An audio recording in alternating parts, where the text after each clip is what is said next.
right? The business trends. I've said this before, I'll say it again. These trends are disgusting. They're gross. That, you know, if I've got 100 businesses that open their doors, that 5 years later, there's a 67% decline in those businesses that they've just gone out of business, and then a total of 80% decline. So this is one of the reasons why we exist. And if you look at our vision, mission, culture for ByNan, right?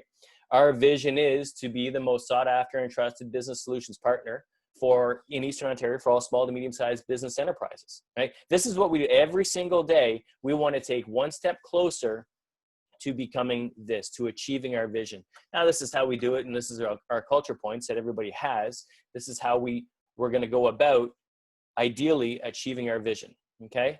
So as we get into the meat of things today, what I really wanted to focus in on, and it's taken from the E-Myth. I don't know if anybody out there has read the E-Myth or the Entrepreneur Myth. This is a book that really kind of focuses in on, well, this is actually the impetus of why we exist, right? Why, what fuels my business, right? My business is fueled by this triangle. There are 3 roles for every single business owner that they need to focus in on in their business. The role of the technician, the role of the manager, and the role of the leader. And if you look at, okay, well, what does that mean? Well, so for a technician or the technician role in any business, it's going to be what your business actually does. Okay, so for Derek, for example, it's actually designing the signs and going out and doing the install, so on and so forth. So there's a technician role, and so it's whatever you do. The manager role, and what I've done here for both of these, the manager and the leader, is I've kind of broken it out between a sole proprietor. So if I'm just kind of in there by myself as a sole proprietor, or if I'm a corporation or have a bigger team. So management type functions within a sole proprietor, of course, you know, making sure that I'm doing my financials, right? That I'm managing my key performance indicators, right? That I've got, you know, systems in place, and I'm doing my customer surveys. For corporations, it's a little bit kind of higher level, right? Where I'm doing scheduling, and I'm doing team tracking, and I'm testing and measuring, system verification, more management of marketing, more management of people as well, right? The third role is this leader. And a lot of people say, well, geez, you know what? If I'm a sole proprietor, everybody thinks leader. What's leader? Leadership is I'm the lead ship, which means people tracking behind me. A lot of people say, well, gosh, if I'm in my business alone, I've got nobody to lead, then there's not really a leadership component. And that's not true. As a sole proprietor, a leadership component of what you need to do, even if you're by yourself, is you need to go off and you need to be defining the culture and the direction of my business, right? You need to take on actions, leadership actions, to develop yourself for personal growth, right? We remember growth times execute equals achieve. Am I doing leadership activities to consistently grow myself personally? The other stuff is I've got a vision, a mission, and a culture, reflections on growth, and offsite strategic meetings. Every single business owner, right, whether you're alone or have a team, you should be every 90 days going offsite, getting away from the office, getting away from the email, getting away from the phones, and reflecting. You know, how did my business do in the last 90 days, right? Where's my business today? And where do I want my business to be in the next 90 days? That whole shutting off and evaluating my business, that's a leadership role. And unfortunately, business owners have a tendency to forget about that or shy away from it or whatever, right? If I'm in a corporation, it's a little bit more natural when I think about leadership activities, right? Where I'm inspiring my team, I'm inspiring myself, I'm being the example, you know, setting the environment, because we all know that the leader sets the environment, blowing the whistle when team members go offside consistently, that's a leadership role. And then of course, the same thing here. Am I taking myself and my leadership team for offsite meetings and doing that reflection? How did we do over the last 90 days? Where are we now? And what goals and strategies do we want to set up for the next 90 days? So these are the 3 roles of the business owner, right? And what happens typically, and this is what the E-Myth says, is for what we call immature businesses, this is the typical allocation of time that the business owners fall into. And we know why this happens. Why does this phenomenon occur? Well, because guess what? People started their business because they're passionate about what the business is. That's what their passion is. That's what their education typically is.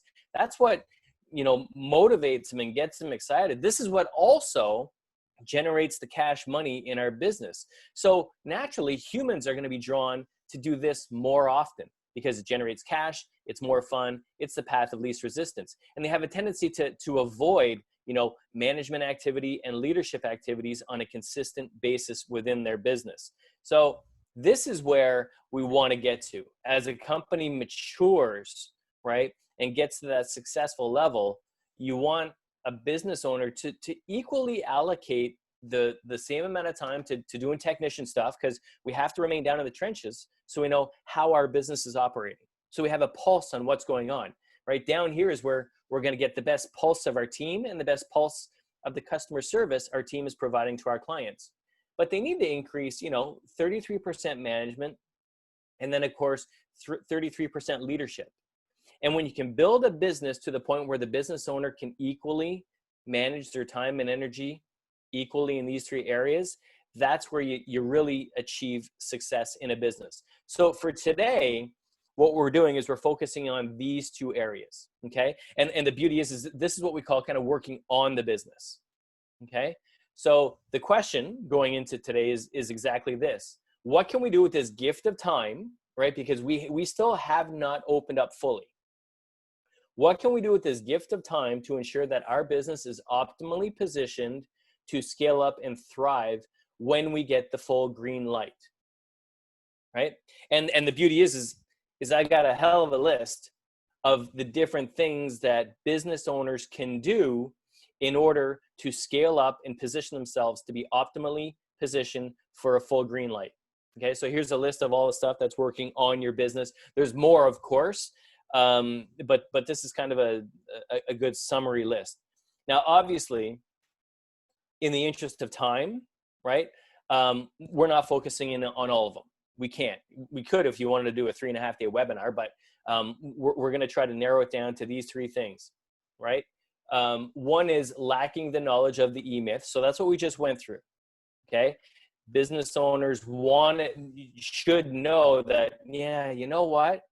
Although it's not nearly as sexy and fun as doing the technician stuff in my business, I do need to understand that I have to allocate time and energy to management, and I do need to allocate time and energy to leadership roles. Okay, so we already talked about that one. The second one that I want to introduce today is what's called the 4DX, or the 4 disciplines of execution, right? And that leads into understanding key performance indicators, leading indicators versus lagging indicators. This is all about systems and building recipes within our business and setting up goals. So we're going to spend a lot of time here today.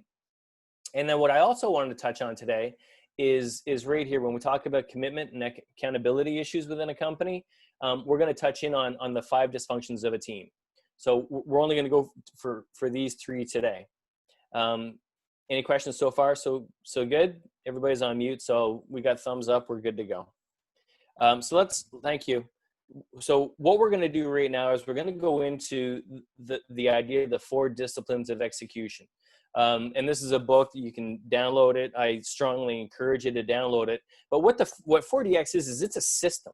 It's a system that once we understand how this system works, we want to be able to take this system and implement it within our business. So we can then focus in on different areas of the business that outside of our normal day-to-day activities, that on top of that, we can focus in on what's our 4DX going on for either this quarter or this half year, or maybe even this year.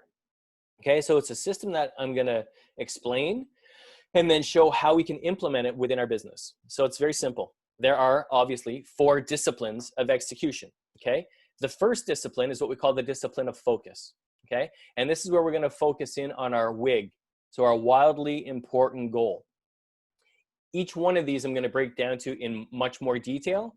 So we'll break each one of these 4 down to get a lot more clarity and a lot more information on it. The second discipline, of course, is the discipline of leverage, right? So we want to understand where, okay, am I acting on the lead measures that are going to impact the output of our WIG? The third one, of course, is the discipline of engagement, right? Over here is, do I have a compelling scoreboard, right? Because for every plan that we want to put in place, we want to be able to have a compelling scoreboard to see exactly the activities that I'm doing, are they having a positive or negative effect on the score? And that's discipline number 3. And of course, discipline number 4 is the discipline of accountability. This is where we want to create that cadence of accountability within our business. Okay. I will be forwarding the handouts of this in a PDF to Jeanette after, and she's going to distribute the handouts. So take some notes now, but you'll be getting handouts later for this, of course. So let's break this down. Discipline number 1, the discipline of focus. So the whole idea here is, am I focusing in on my wildly important goal? Now, this is the goal that's bigger and greater than everything else that we're trying to do in our business. And the idea is we want to really focus in on one WIG. And the way we do that is we're going to say, okay, well, this is kind of what I want to do within my business. And since I've got a little bit of extra time, what's my wildly important goal that I want to work on and achieve within my business? And then once we figure that out, we can define it from X to Y by Z. Okay, this is a fantastic equation that we want to use. So I want to go from my starting point. So where am I starting at now with respect to this WIG? Where do I want to get to? So from X to Y, right? And that's your end goal. This is also what's your measure of success. And then the by when is, when do we need to get this done by? Every single goal, every single WIG needs to be defined from X to Y by Z, or from X to Y by when. Okay, so we have a starting point, the measure of success, and we have to put it in a firm time frame. That's step number 1. Discipline 1 is defining our WIG and completing the equation from X to Y by when. Okay, once we have this defined with ourselves and with our team members, what we want to do is we want to move on to the discipline of leverage. Okay, and this is where we act on the lead measures. This is a little bit heavy, so bear with me as we go through it, right? Open mind, let everything sink in as much as you can. What gets measured gets fixed. Has anybody ever heard this term? Right? So what gets measured gets fixed. And if there's an area within our business that we want to fix or we want to improve, right? And when we're going to have defined that in our WIG before, now that we've defined our WIG, we want to be able to measure, right, to see if what we're doing is making a positive or a negative impact on that, okay? So the second discipline is to know your numbers. What gets measured gets fixed. Let's break into this for a little bit. So when I start thinking about, okay, key performance indicators or understanding numbers within a business, I like to ask the question, okay, well, do I know how to win? Because every goal that we set in a business, to achieve that goal is like winning, okay? And so let's think about this concept in kind of everyday terms. Do I know how to win? So let's just say, for example, I wanted to win the Stanley Cup, right?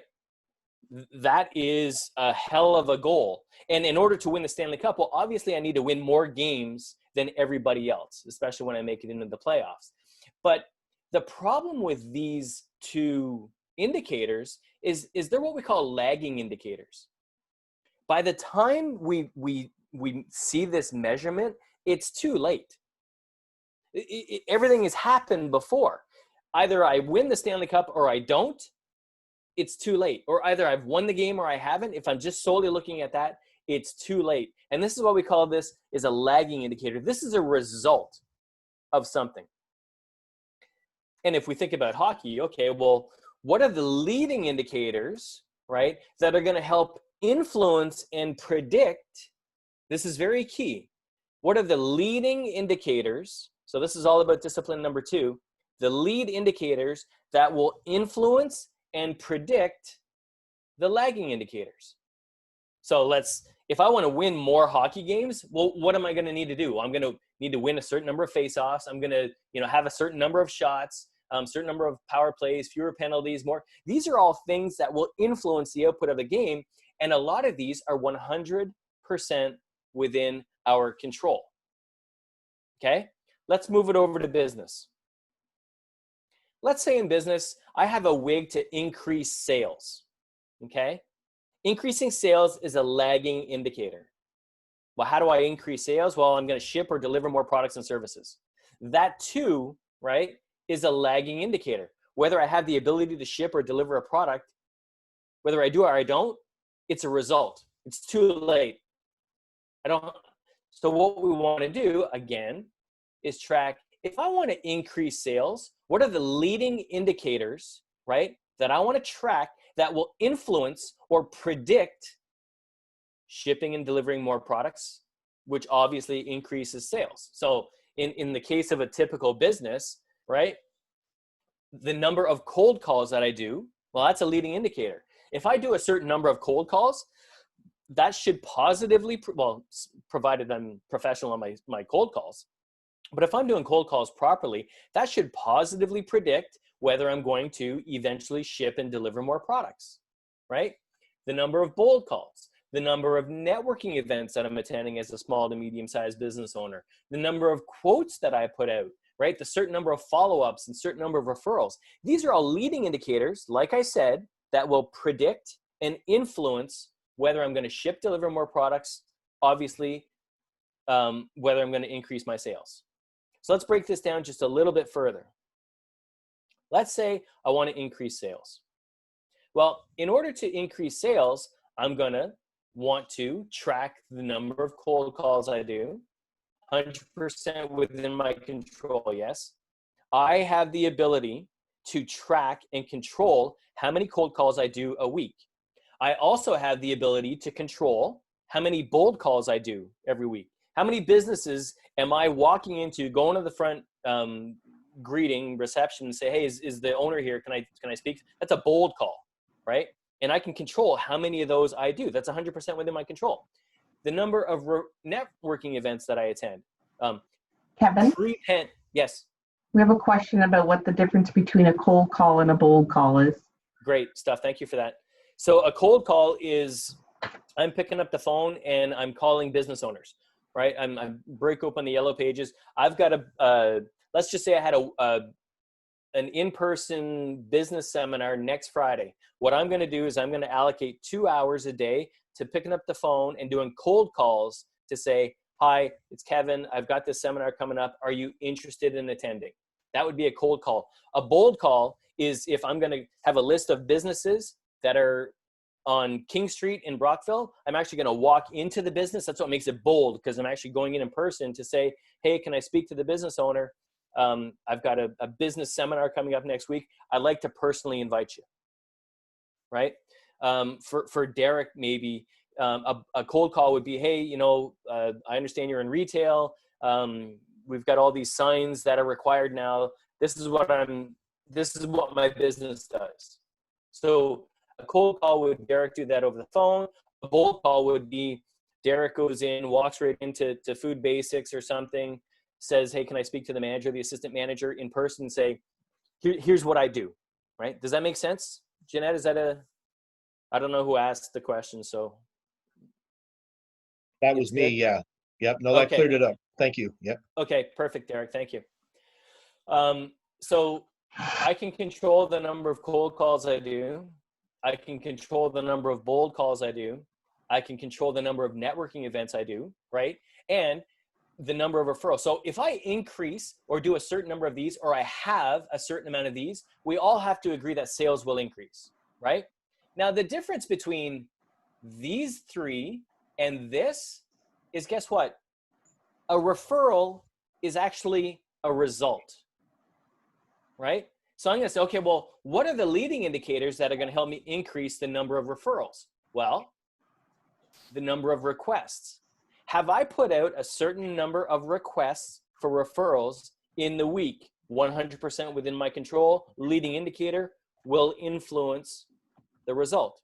The number of follow-ups to those results. If I put out 5 referral requests in a week and I should have a certain number of follow-ups for each one of these requests. And if I do those, that should have a positive influence on the number of referrals I receive.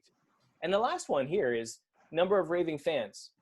So if I have more and more raving fans, right, I'm gonna get, that will have a positive influence on the number of referrals I receive in my business, okay? But guess what? As we can imagine here, number of raving fans is a result, right? In order for me to increase the number of raving fans I get, well, I wanna go and make sure that I deliver what I promised, right? That I send out my thank you cards, that I actually ensure top level customer satisfaction, and that I actually do steps to build a relationship with my customers. So we can see here that in order to increase sales, I want to be able to track these leading indicators and this lagging, these leading indicators and this lagging, and all of these leading indicators. So do we understand the difference for, this is what we're talking about for discipline number 2 is understanding, am I tracking the lag indicators? We have to track those, but also the lead indicators, which will influence the output, okay? Discipline number 3 is the discipline of engagement, right? And this is the idea of using a compelling scoreboard, right? Do I have a compelling scoreboard, right? So if I go back to my sales example, do I have a compelling scoreboard that shows me the score, right? Am I tracking the number of cold calls, the bold calls, and networking events, right? These are my targets, and am I hitting them, right? And am I tracking the number of referrals I've received? My goal is to receive 2 per week, right? And in this week I received 0, this week I received 3, but am I doing the number of referral requests, 100% within my control, the number of follow-ups, 100% within my control, and how many raving fans am I creating, right? So of all the people that I have, all the clients I have, my goal is to have 80% raving fans. Well, how do I know if I have 80% raving fans? Well, I got to make sure that I delivered what I promised. Am I tracking that? Am I sending out my thank you cards, right? 100% of the time. Am I ensuring top level customer satisfaction? You know, 100% would be ideal, but that's not realistic. So I say, oh, I'm going to do for 80%. And then am I doing things to build relationships? This is my scoreboard that I want to create and I want to make visible for everybody in my team to see on a regular basis, right? That goes to discipline number 4, on a regular basis. What we want to do in discipline number 4 is, now that we've defined our WIG, we've defined the lagging and leading indicators that will influence the output of our WIG, right? We've set up our compelling scoreboard. Now what we want to do is we want to make sure that we're doing things and create that weekly a cadence of accountability. So create a week at minimum. Yes. We have another question. Perfect. Derek, do you want to go ahead and ask? Yeah, you were talking about the cold calls and continuing to you know, reach out and make those contacts. So if you are super busy, or you happen to have a you know, a workload that doesn't permit, you know, taking on more, for example, you know, if you have inventory and you don't have enough of it, like in Carol, I don't know, you know, would you continue to do this? Would you continue to go out and do all those cold calls and bold calls, or wait until you're, you know, you have time? Yeah, great question. So let's go back to Starter Company Plus, okay? And we remember that, so this is, I'm gonna be testing everybody's memory here. We go back to Starter Company Plus, where we had the 4 elements that build a profitable, stable, and sustainable business independent of the owner. And the first level, if you remember, was foundation, right? So level 1 was foundation. Level 2 was sales and marketing. One of the pillars of foundation is profitable delivery, which means that I have my business operating where every single person who comes in contact with my business has a consistently good experience and the company makes the correct profit margins. That's foundation before we get to sales and marketing. So the question is, that's a great question, Derek. To answer that question, if I don't have the ability to do profitable delivery within my company, why would I go off and do sales and marketing, right? Which is cold calls, bold calls, networking, to bring new customers in if I'm just going to piss them off, right? So if you're at 100% capacity because of time, because of resources, because of material, then I would say that your wig in this case better not be increasing sales. Your wig better be increasing resources and bandwidth, if you will. That makes sense. You know, the temptation is to always maybe go out and look for, you know, a better paying job, or you know, there's time. I call them tire kickers. There's people that, you know, yeah, they're little jobs. Sometimes they lead into bigger jobs, but you know, I'm sure every one of us has ran into people where you think, okay, that's just a little job, but it's a job. So my fear is that, you know, if you don't go out and continue to keep looking, even though you might be busy, you may miss out on a real sweet deal. Don't know. It's tough. Yeah, well, that's the, yeah, and that is a fine line for sure. The idea though, and that gets us into acquisition cost and the different types of acquisition costs, right? You're talking about buying customers, right? Hands up, people who buy, if you buy your customers, right? Can everybody put their hand up? Because every one of us buys our customers. Every customer we have has been bought by using time, energy, and or money, okay? Every single customer has been bought. So we start talking about, okay, well, acquisition cost is how much does it cost to buy that customer, okay? And so there's two types of acquisition costs. There's an allowable acquisition cost, which means if I spend $1,000 on a marketing campaign and I bring in, you know, $3,000 worth of gross profit, right? That's a good acquisition cost, right? So that's an allowable acquisition cost. Investment acquisition cost is kind of like what Derek was talking. You know what, this customer, I'm not really going to make the right profit margins on it, but it might lead to something positive down the road. This might be something that I'm investing in down the road, and that's why they call it investment acquisition cost, right? Companies that are cash flow poor are forbidden to do investment acquisition cost activities, right? Where you're putting time, energy, and money out for something that may pay off down the future. If I'm cash flow poor, I cannot do that because I might run out of business. I might run out of money before that investment comes back. It's the same thing with golf tournaments, right? People say, hey, you know what, would you mind sponsoring a hole at a golf tournament? Yeah, absolutely. I'll do it if I have the cash flow, because there's no way I'm going to get that money back from the golf tournament sponsorship. It might come back over time because it was an investment, right? So going back to Derek's point, if I'm cash flow poor, I can't afford to take on this, you know, pardon the term, this shitty little job that's not going to get my profit margins in hopes that it turns into something down the road,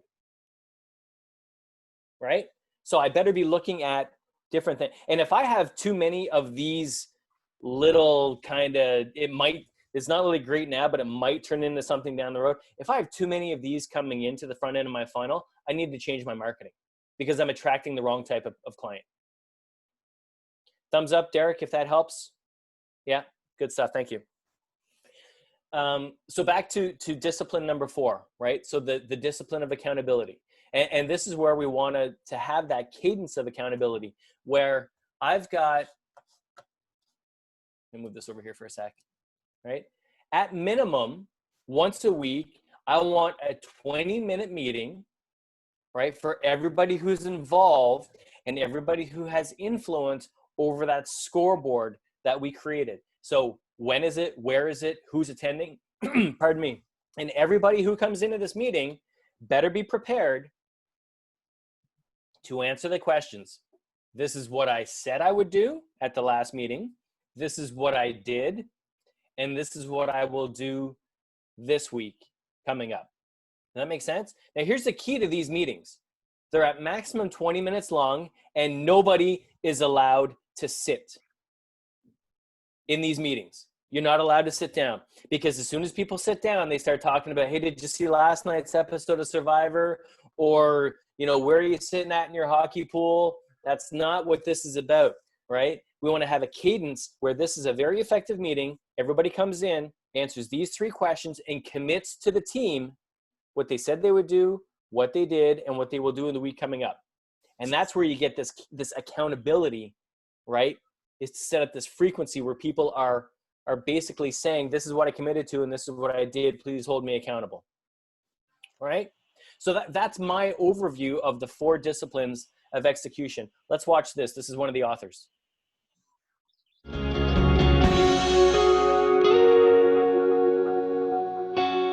The 4 disciplines of execution are designed to create a winnable game. They give you the power to execute your most important goals in the face of competing priorities and distractions. The disciplines are powerful yet simple. They are not, however, simplistic. They can be tricky to apply and sustain because they require us to work differently than we normally do. Discipline 1 is focus on the wildly important. It requires you to focus on less in order to accomplish more. You start by selecting one wildly important goal, or WIG, instead of trying to work on a dozen goals all at once. We're not suggesting you ignore the work necessary to maintain your operation. We are suggesting you narrow your focus to work on what you want to significantly improve. Most intelligent, ambitious people don't want to do less, especially if it means saying no to good ideas. They're wired to do more, but there are always more good ideas than there is capacity to execute. When you choose a wildly important goal, you identify the most important objective that won't be achieved unless it gets special attention. In other words, your normal course of business won't make it happen. To define a WIG, identify where you are now, where you want to be, and by when. Said differently, you define a starting line, a finish line, and a deadline. Psychologically, it's very important to have a single measure of success. This is the discipline of focus, and it's the first step to creating a winnable game. Discipline 2 is act on the lead measures. No matter what you're trying to achieve, your success will be based on 2 kinds of measures, lag and lead. Lag measures track the success of your wildly important goal. Lags are measures you spend time losing sleep over, right? Revenue, profit, quality, customer satisfaction. They're called lags because by the time you see them, the performance that drove them has already passed. You can't do anything to fix them. They're history. In contrast, lead measures track the critical activities that drive or lead to the lag measure. They predict the success of the lag measure and are influenced directly by the team. A common example of a lag measure is weight loss. Which activities or lead measures will lead to weight loss, right? Diet and exercise. Proper diet and exercise predict the success of weight loss, and they're activities we can directly influence. Right? Now, simple enough, but be careful. Even the smartest people fall into the trap of fixating on a lag measure they can't directly influence. This is because lags are easier to measure and they represent the result we ultimately want. Think of a lead measure as a lever that moves your wildly important goal. Discipline 3 is keeping a compelling scoreboard. People play differently when they are keeping score. If you doubt this, watch a group of teenagers playing basketball. See how the game changes the minute scorekeeping begins. It's not a subtle change. The lag and lead measures won't have much meaning to the team unless they can see the progress in real time. Bowling through a curtain is not that much fun. Discipline 3 is the discipline of engagement. People perform best when they are emotionally engaged, and the highest level of engagement comes when people know the score, whether they are winning or losing the game. It's that simple. The best scoreboard is designed for, and often by, the players. A player's scoreboard is quite different from the complex scoreboard coaches love to make. If players know the score, if they can influence the lead measure, and if the lead measure moves the lag measures, you know you have a winnable game. Disciplines 1, 2, and 3 are nothing more than a formula for creating a winnable game. Discipline 4 is how we play that game. Discipline 4 is create a cadence of accountability. The cadence of accountability is a rhythm of regular and frequent team meetings that focus on the wildly important goal. These meetings happen weekly, sometimes daily. Ideally, they last no more than 20 minutes. In that brief time, team members hold each other accountable for commitments made to move the score. The secret to Discipline 4, in addition to the weekly cadence, are the commitments that team members create in the meeting. One by one, team members answer a simple question. What are the 1 or 2 most important things I can do this week that will have the biggest impact on the scoreboard? In the meeting, each team member reports first if they met last week's commitments, second, if the commitments moved the lead and lag measure on the scoreboard, and finally, which commitments they will make for the upcoming week. People are more likely to commit to their own ideas than to orders from above. And when individuals commit to their fellow team members, not only to the boss, the commitment goes beyond professional job performance to become a personal promise. When the team sees they are having a direct impact on the wildly important goal, they know they are winning. And nothing drives morale and engagement more than winning.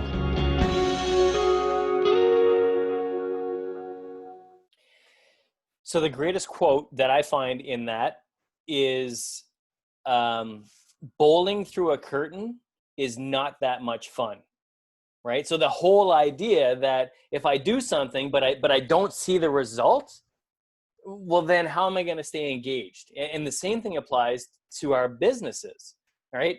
If I'm doing a bunch of stuff, but I don't see a scoreboard or I don't see the result, right, of those activities, positive or negative, then I'm not going to maintain the engagement. Okay. We're getting right tight on time. So I want to go through this last thing, the second part here, and it really touches on commitment and accountability. And it's called the 5 Dysfunctions of a Team. So this is from a book from the author's Patrick Lencial. Okay. And I think it's absolutely imperative that we understand this. So the idea of this 5 Dysfunctions of a Team is we're going to focus in on the top. Okay.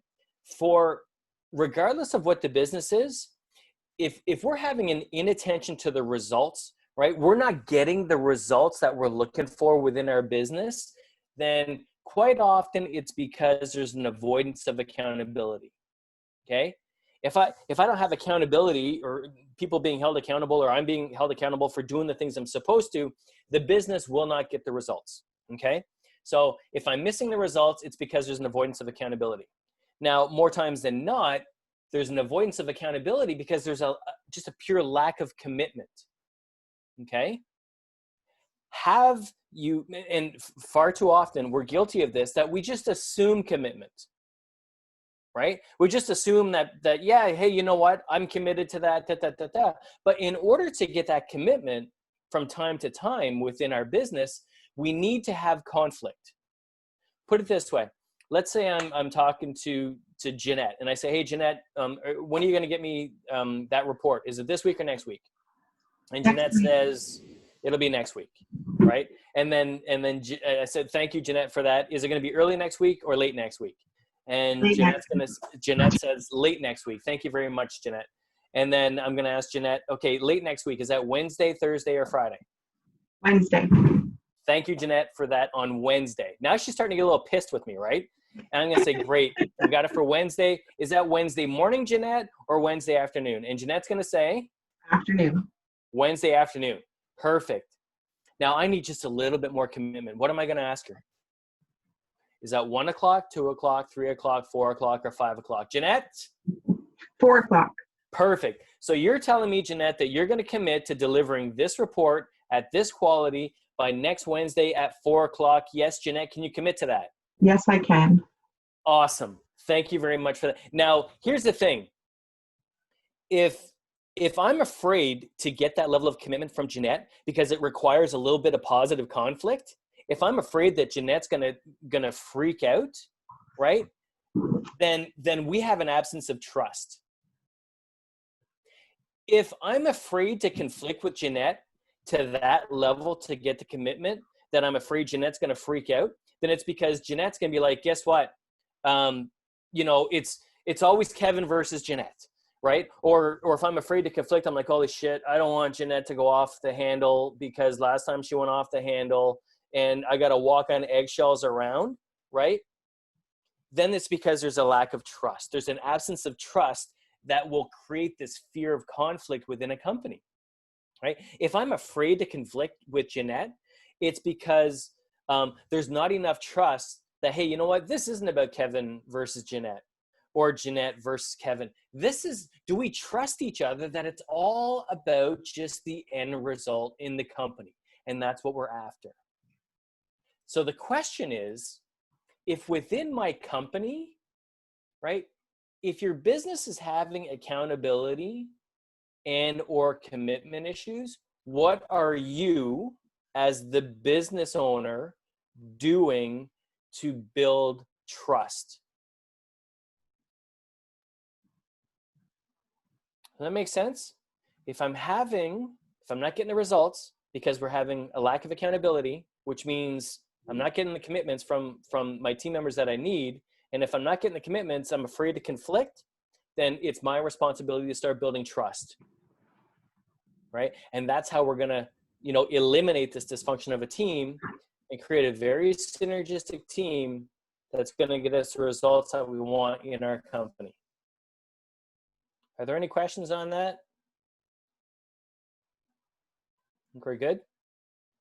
Nice. So I think we did pretty good with time, Jeanette. 11:57. We still have time for more questions and all that kind of stuff. How we turn great learnings into good learnings into great learnings? We remember the 48-hour rule? Yes. Okay. Yes, we do. This is kind of a summary thing. If there's one thing that you take out of today, right? It might not be 40X. It might not be the 5 dysfunctions of a team. It might not be KPIs. But if there's one thing that you need to do is to create your top 10 things I should be doing in my business and I know that I'm not, right? Build that list, right? And if you need a hand building the list, right, reach out. Build the list and start scratching it off. Thank you very much. Does anybody have any quick question for Kevin? Sorry for my noise background. They're cleaning windows about City Hall. It's your tax dollars going to work.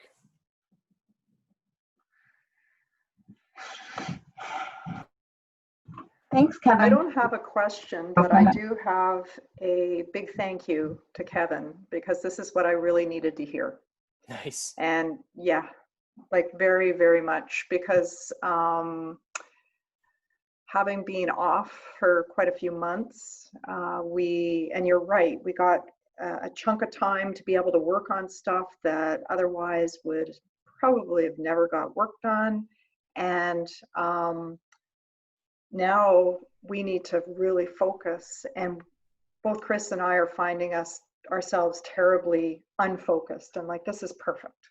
Thank you. Nice. This is good. I really needed that. Thank you. Nice. Good stuff. Well, I'm glad. Yeah. So I want to take a quick poll before we sign off. We're noticing that as businesses open up, this time might not be as ideal to do 1 hour with an expert. So we're looking at possibly changing the time. So can just by a raise of hands or a note in the chat box, would noon work better because it's lunchtime, or would something late in the day work better, like a 4 p.m.? Or like this time? Or a 9 a.m.? Yeah, it doesn't work as well for us here, but you could. No. Isn't it all about the customer, though? Hi, Randy. Hi. So anybody have any thoughts or? I agree. I'm flexible as well. As long as I get it on my calendar, it happens. If it doesn't make it to my calendar, it doesn't happen. So yeah. So it doesn't matter for me. I think the lunch and learn thing can be good. Yeah. That means, Jeanette, you need to provide lunch. Yeah. Okay, I'll have it delivered to everyone's home. Skip the dishes to everybody on the call. Okay, I'll work on that. Might need some extra budget for that. All right. If anybody has any comments about timing or the day of the week, just share them with me. We can't guarantee, of course, that we can cater to everyone, but just trying to get a sense of what we should be doing in the next few weeks. Thanks so much, Kevin, for sharing your time with us. We really appreciate this. Pleasure. The center appreciates you and our clients appreciate you. Nice. Yes, Well, we thank do. you. Thank Good you. job, Thanks, everybody. Kevin. Reach out if you need anything. Good to see everybody again, too. Okay, take care. Hey, bye now. Next week is Randy. Randy's up next week and talk about security. Yes, sir. Okay, B, go easy on me. See ya. Goodbye. Okay, bye. Bye.